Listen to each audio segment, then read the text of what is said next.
Hello everyone, welcome back to another episode of Gaming Basics. In today's video, I'm going to show you a quick and easy step on how to change your email on Epic Games account.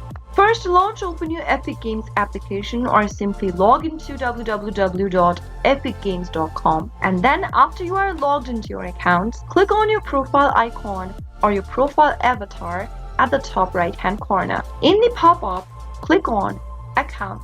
This will then take you to your account settings page on your Epic Games website. Now, you'll be able to see your email address tab, your display name, and the current language that you've chosen for your Epic Games account.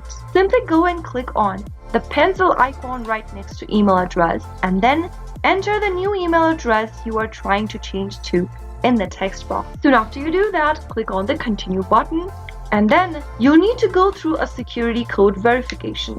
Open up your current email address's inbox and click open the Epic Games email that you received with your security code. Go ahead and copy the security code and then get back to the account settings tab for Epic Games. Enter the security code in the text box and click continue. Now, you'll need to verify your updated email address. Open up the new email addresses inbox that you're trying to change to and click on the verification link. Now click open the email that you received from Epic Games and then confirm your email by clicking on verify your email. Now you'll be redirected to the epicgames.com website where you will be able to see that your email has been changed and verified. Click continue and you'll be able to see your email address changed on your Epic Games account.